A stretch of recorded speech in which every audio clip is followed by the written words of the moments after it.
What is up, friends? It's me, your boy Eric, and welcome back to my channel. On this week's episode, we're doing something with the 370Z. Actually, in fact, we're doing something futuristic with the 370Z. Let's go.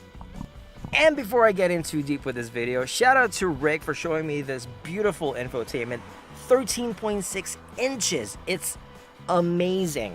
Honestly, I was gonna go in a different route, but I was stunned with the capability and how beautiful it is, how seamless it is. God, it's beautiful, guys. And I believe this is bigger than my dad's 2021 Ford F-150X like screen. It's amazing. Sorry, Dad. Got the biggest. The thing that we're installing today is made by AuCar Auto. AuCar Auto. They make these 13.6 inches Tesla screens for 370Z, and I believe there's other screens for different makes and models. I'm not too sure. I haven't really checked. And no, this is not universal. This is very, very well made for, you know, the 370Z. It doesn't matter if you have a base or if you have the Nismo or the tech package and whatnot. I actually don't have a clue what they are. This is by far the best customer tech support I've ever had in my life. I felt like I was in a club, you know? Like, I bought it, I'm in this group chat, and yeah, they're very responsive too. So if you have any problems, you know, and honestly, they constantly update this thing. I mean, then look at this then.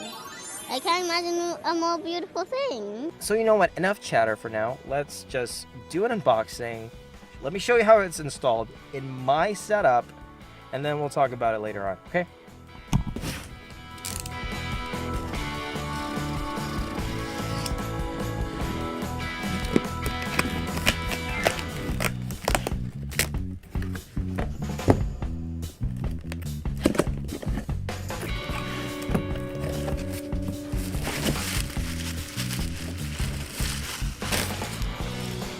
The contents of the package are the following: instruction booklet that covers both types of dashboards,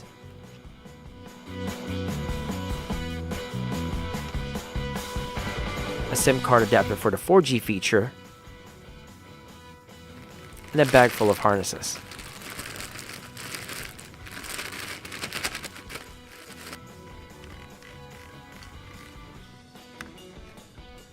Note: this installation is for the base 370Z with Type 1 dashboard, aftermarket rear view camera, and an aftermarket amp and sub sound system. I recommend removing the negative terminal of your battery since it involves wiring. You obviously need to remove the center console. I've featured this deconstruction multiple times in my channel, so I'll link you to a detailed video of it in the description below, but here's the gist of how to disassemble it.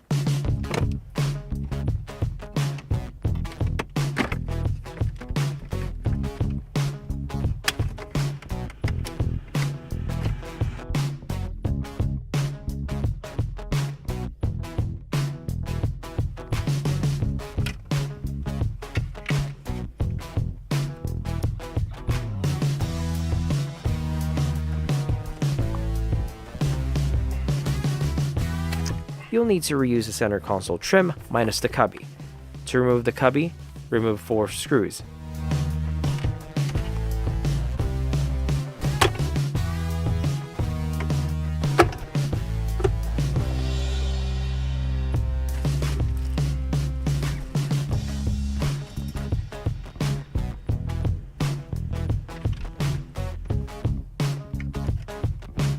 Install the head unit using the 4 screws.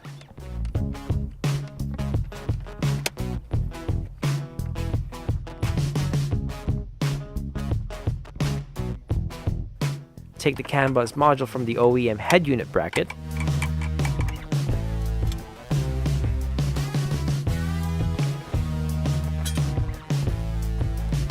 Now this is the daunting part. I will only discuss the ones I needed. This is the main harness that connects everything between the head unit and the car. This is the aftermarket sound system harness. This is for the USB cable. and the aftermarket aux camera harness for my rear view camera.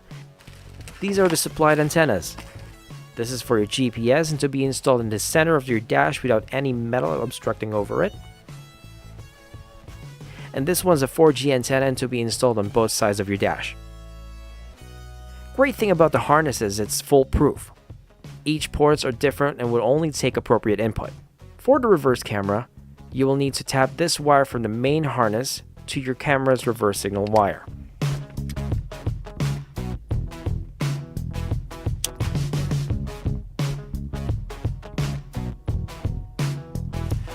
And the green RCA connector from the harness to your camera's RCA connector.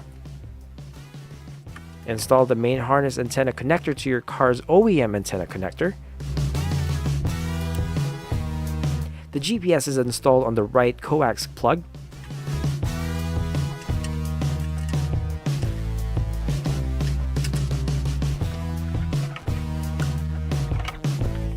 The radio cable is plugged into the far right plug. Now connecting the aftermarket sub and amp RCA plugs into the auxiliary harness.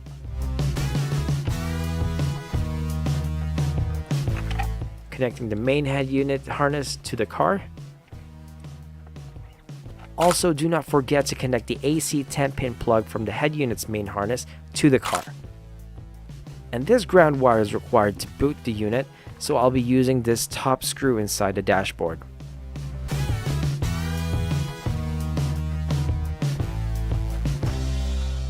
I hope I plugged everything back. I hooked up the battery to do a test, the very first test. And I have this one hanging out just because. All right, let's go on. Ooh, it turns on. It's a slow boot. I have this on because I don't want this smacking on the new screen. Welcome, Master. Yo, it works! Ooh, it's very responsive. Yep. Since it's Android, this is very familiar to me. Brightness, backlight off. Ooh. Yo! What is up, friends? It's me, your boy Eric, and welcome back to another 370Z video.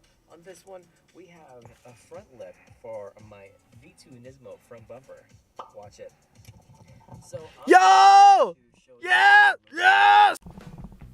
Once you've got your hands on these puppies, you can reach out to their customer support and they'll give you the appropriate software update if needed. You can do the software update by simply having a flash drive with the update and install it from your head unit. So, wait, look at this, okay? Park lights, dark mode, ambient lighting is on point, and you can change the color for these ones, but look, like, it's so sleek. Honestly, I would like a theme. You know, I would make a theme for this if they would let me. It's very minimalistic. It's not too complicated. You know, if you know Android UI, this is not too far from it. You know, you have everything you kind of need. You know, you have your Chrome, you have Maps, Gmail, even Netflix is pre-installed. You can go to Play Store and download, you know, the apps that you need for your car. For example, for Accutech, for your bags management system. So much stuff that you can do with this. So I'm really excited on what I can hopefully do with this. Look at that. You can change it. Even it's so dynamic that you can change, like, you can press this and it'll show you what's happening. You can turn it off, turn it back on, fan all the way, and I believe you can change the temperature with this dial. This is basically volume, so for your passenger as well. You have the touchscreen version of these buttons, so cool, pretty neat. There's so much to unpack on this, and I can't wait to make more content out of this. Honestly, So excited. One question you might have is, Eric, does it support your steering wheel buttons? Let's see. Bro, it does. You don't have to buy third-party stuff for this, man. Like, honestly, Source, boom. You got your AM, FM radio, you have your media player. I'm not sure what this would be. You know, it's pretty freaking neat. I'm so excited. It's running on Android 11. I think we're on Android 13 right now, but it's not too far from, you know, the technology. It's not falling behind, so that's really good. It's funny because I haven't even tried the reverse. Does it work? Oh yes, baby, it works. It's amazing. Wow.